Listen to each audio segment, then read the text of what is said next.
안녕하십니까. 박상원 신문입니다. 지난 시간에는 국민의 저항권에 대해서 말씀드렸습니다. 오늘은 그 대의민주주의를 하는 우리 자유민주주의에서는 선거권이 정말 참정권의 그 가장 중요한 권리 행사라는 점에서 우리가 선거권의 바른 행사를 어떻게 해야 되느냐, 이런 것에 대해서 한번 살펴보기로 하겠습니다. 즉 선거권을 행사하는 지혜로운 시민이 되어야 한다는 것입니다. 그러면 지혜로운 시민이란 어떤 사람이냐? 즉 지혜로운 유권자는 어떤 사람이냐? 팩트를 존중하고 선전선동에 휘둘리지 않는 올바른 판단력입니다. 이런 것을 가진 사람을 우리는 지혜로운 시민이라고 말할 수 있겠습니다. 즉 선전선동에 휘둘리지 않는다는 것은, 이것은 너무 그 감성 중에서 감성에도 좋은 게 많겠지만 포퓰리즘적인 면을 볼 때 분노를 자아나게 해서 국민을 휘어잡는 나치식의 또는 공산당식의 이러한 그 선전선동에 휘둘리지 않아야 된다는 것이고, 올바른 판단력이라는 것은 감성보다는 이성, 지성 이런 것을 많이 작용해야 한다는 그러한 뜻이 되겠습니다. 즉 감성과 이성, 지성이 조화로운 균형을 가지면서 그 투표권을 행사해야 된다는 말씀을 드릴 수 있겠습니다. 지난 4.15 부정선거의 결과는 우리가 다 아시다시피 너무 참담합니다. 그들이 실정이 수없이 많은데도 앞에서 말한 것처럼 거짓 평화협정, 역사 왜곡, 원전 폐기, 코로나 대응 실패, 이런 등등들이 많기 때문에 이런 선거 결과가 나온다는 것은 참으로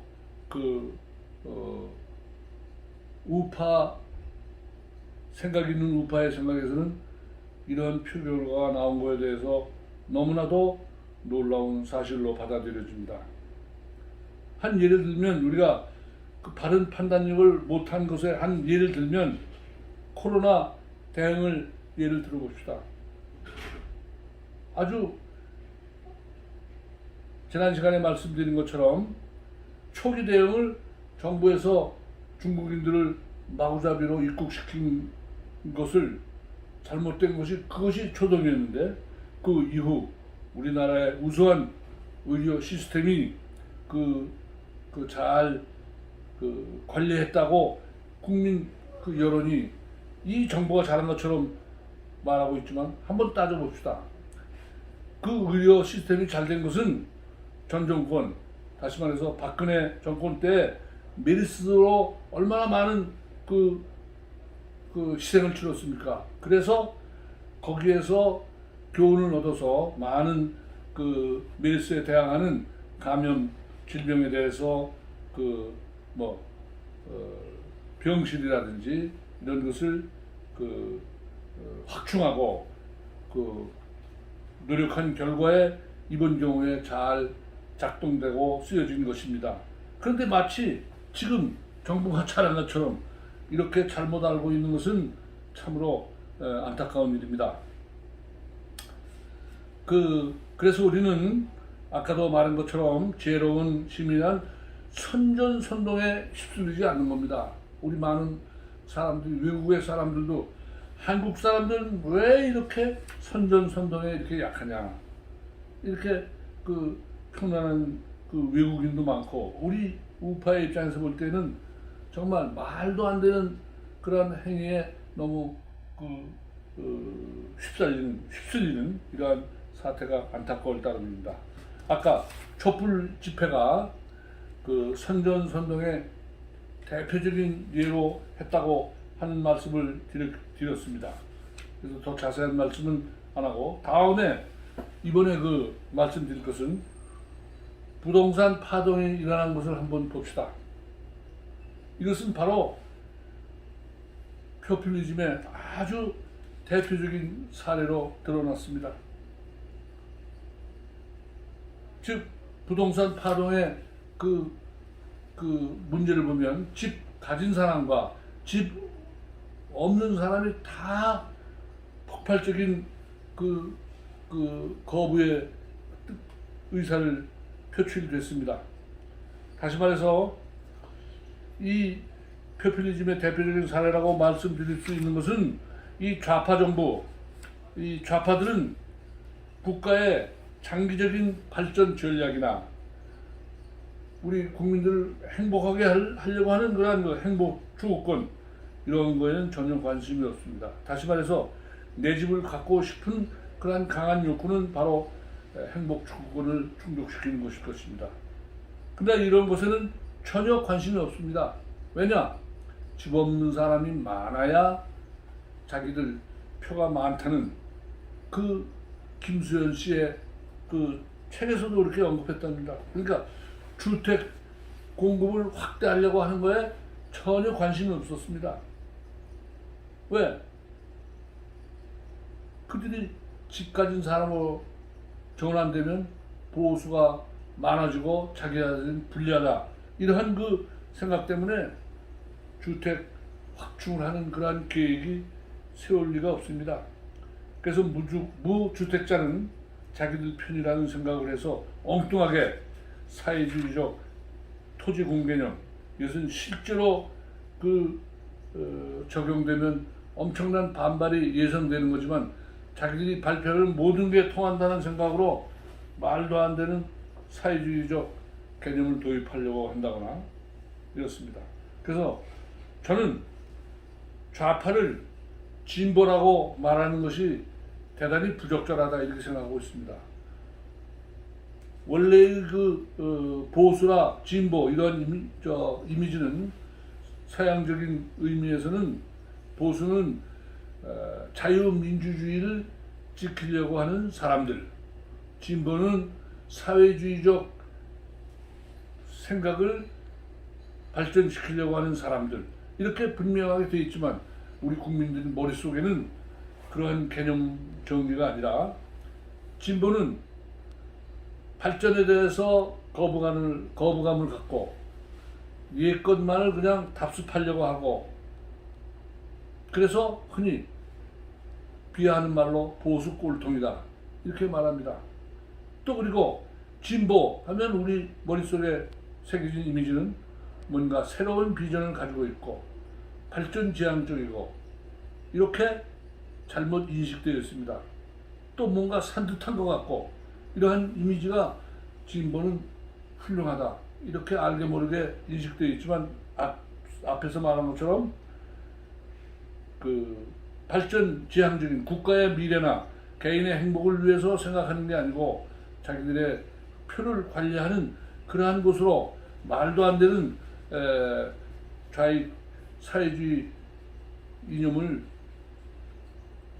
도입시키고 주장하는 그것이 잘못됐다는 것을 위장하고 있습니다. 진보라는 말로 위장하고 있기 때문에 우리는 앞으로 그러한 세력들을 진보라고 말하지 말고 좌파다 이렇게 말해야 옳을 것 같습니다. 지난번 국토교통부 장관을 김현미 씨로 임명했을 때 의아해했습니다. 저 같은 경우는 왜 전혀 전문성이 없는 저러한 인물을 어떻게 국토부 장관으로 임명했을까? 그러나 한참 생각해 보니까 아하, 이것은 자기들의 입장에서는 신의 한 수입니다.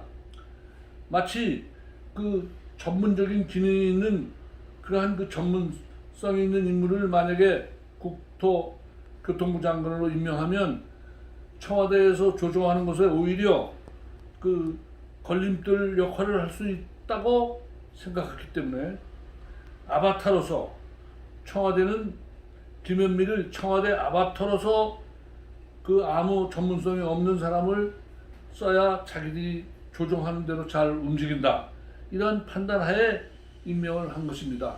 그래서 국토교통부에서 20몇 차례 부동산 대책을 발표했다 그러는데 이것은 솔직하게 말하면 국토부 안이 아니고 청와대에서 내려와서 그 한 것을 그저 실행한 것에 불과합니다. 그리고 그들은 어떻게 했느냐? 이 부동산 정책은 적절히 세금을 통해서 유지해서 현상 유지만 하면 좋겠다. 이러한 생각만 가지고 있지 그 이상의 아까 말한 행복 추구권이라든지 국민들의 내 집을 가지고 싶어하는 이러한 마음에 대한 고민을 하나도 안 한 겁니다. 그런데 어떤 일이 벌어졌습니까? 정부에서는 얼마 전에 자사고와 특목고와 이런 학교를 전부 폐지하겠다는 정책을 발표했습니다. 다시 말해서 그 자사고와 특목고를 폐지하는 것은 즉 평준화를 지지하는 다수가 많기 때문에 그들의 편을 들어야만 자기들에게 유리하다는 그러한 판단만을 한 것이지 국가의 장기 발전 전략 이러한 것을 의식하지 않은 겁니다. 우리 국민들도 이 평준화에 대한 얘기를 할 때는 흔히 제가 듣는 말로는 한국 사람들은 배고픈 것은 참아도 배 아픈 것은 못 참는다. 이런 심리가 있다고 합니다. 참 우리같이 나이 많은 6.25를 겪은 세대가 입장에서 볼 때는 정말 먹을 게 없어서 밥 한 공기로 물에 불려서 죽도 아니고 밥도 아닌 것으로 세네 식구가 그 한 공기로 끼니들 때우는 것이 그야말로 그렇게 먹는 것이 밥 먹듯 하는 그런 생활을 겪은 것과 오늘날 세대들이 정말 먹을 게 없어서 못 먹는 겁니까? 한 끼 정도 굶을 수 있지만 그러나 그 먹는 것에 대한 그러한 고통을 전혀 느껴보지 못하는 이러한 사람들이 만들어낸 말입니다. 진실성이 없는 겁니다. 따져보면 배고픈 것은 참아도 되고 배 아픈 것은 못 참는다. 이것은 그 설득력이 있는 말이 아닙니다. 감정적으로 설득됐지만 논리적으로는 허구의 말입니다. 국가의 미래 발전을 위해서 교육 정책을 어떻게 해야 하느냐 이런 고민을 해야 되는데 이러한 고민은 전혀 안중에 없습니다. 즉 평준화를 원하는 많은 국민들이 자기 편이기 때문에 그들의 그 비위만 맞추면 된다고 생각하기 때문에 그러한 국가의 그 장기적인 전력으로서 수월성의 교육이 얼마나 중요하다는 것은 전혀 관심이 없습니다. 그러나 제가 현직에 근무할 때 그 2000년대에 중국을 여러 차례 학교 방문을 하면서 제가 그때 자기들은 공식적으로 얘기를 안 하고 하지만은 제가 가서 파악하니까 중국은 수월성 교육을 상당히 중요하게 수행하고 있습니다. 다시 말해서 같은 학교도 선발해서 하는 학교를 해주고 거기에서 많은 응시자들이 정말 북경의 조양구 같은 우리나라 강남구에 해당되는데 그 100개의 학교 중에서 선발하는 그 학교에 들어가기 위해서 오리를 하는 모습을 보았습니다. 마치 그들이 더 자본주의적 그러한 교육 제도를 실시하고 있는 겁니다. 다시 말해서 수월성 교육에 대해서 고민이 많은 겁니다. 왜냐하면 우리나라 보십시오. 삼성 같은 그 대기업이 우리 국민들의 부를 축적하는데 굉장히 많은 역할을 하지 않습니까? 그냥 국민들이 평정하면 좋다. 대기업은 나쁘다. 이러한 부정적인 이미지가 확산돼서는 참으로 우리나라의 미래는 없다. 이렇게 말해도 좋을 겁니다. 지난 정부 문재인 정부 전에 노무현 정부 때에는 그래도 고민의 흔적이 있었습니다. 즉 그때 교육부 장관인 김진표 장관은 자사고가 아니고 자공고라고 할까요? 자립형 공립고교를 한다는 입법 예고를 하기 때문에 저도 그때 제가 근무했던 학교를 그런 자립형 공립고교로 만들기 위해서 시장을 만나서 그 양해각서도 체결하고 지자체에서 돈을 많이 후원을 해서 그런 학교를 운영할 수 있는 그러한 계약을 맺어서 서류를 제출했습니다. 그러나 김진표 장관이 혼자 생각했지 좌파들이 지배하고 있는 세력 틈에서 도대체 그것이 관철되지 않아서 그냥 혼자 한 일로 말고 없었던 일이 된 적도 있었습니다. 그러니까 그런 시대 속에서도 고민을 한 것도 있었지만은 좌파들의 열렬한 반대에 마치 김진표 장관은 미운 오리 새끼에 지나지 않았던 것입니다. 이번에도 보십시오. 이 교육의 수월성, 특히 강남의 쏠림 현상을 막기 위해서는 강남에서 보다는 강북에서 더 많은 자사고와 특목고를 확충해서 강북에 사는 사람도 강남에 가지 않아도 교육의 다양성, 선택권이 확대되는 이러한 조치를 확대했으면 이러한 부동산 파동을 일어나지 않았을 것입니다. 즉 신뢰성 없는 정부는 강남의 투기를 오히려 조장한 폭입니다. 왜? 강남에 사는 것보다는 많은 돈을 투자해서 강남에 집을 사서 가는 게 우리 자녀 교육을 위해서는 선택할 수 있는 유일한 길이다. 이렇게 생각하게 만든 겁니다. 그래서 강남에 집값이 천정부지로 뛰어서 현 정부에서 집값이 거의 고부로 뛰었다는데 11% 뛰었다는 거짓말을 하는 그러한 장관의 발언도 있었습니다. 그러니까 우리는 집 없는 사람만 좌파를 지지하는 그러한 유권자만 대한민국의 국민이 아니고 열심히 일하고 열심히 노력해서 집 한 간 가지고 있는 이러한 사람도 대한민국의 국민이고 평준화가 아닌 양질의 교육 서비스를 받고 싶어하는 국민도 대한민국의 국민이라고 생각해야 됩니다. 다시 강조하지만 집 없는 사람은 자기 편이고 집이 있는 사람은 열심히 살았지만 보수기 때문에 자기 편이 아니다라고 생각해서 자기 편만을 챙기려고 하는 이 정책이 이러한 풍선 효과나 엄청난 부동산 파동을 일으킨 겁니다. 그리고 또 한 가지 말씀드릴 것은 늘 그들은 지금까지 평준화가 최선책이다 이렇게 주장하는 좌파 지도층, 집권층의 발언들이 지배하고 있지만 그러나 실상은 그렇지 않습니다. 실제로는 지도층에 있는 사람들은 지난번에 신문 보도상에도 나온 것처럼 자기 자식들은 전부 특목고나 자석으로 빼돌리면서 자기들은 겉으로는 평준화가 가장 훌륭한 교육 정책이다 이렇게 속이고 있습니다. 지난번에도 안희정 사건 때 안희정 심상정이 같은 사람들이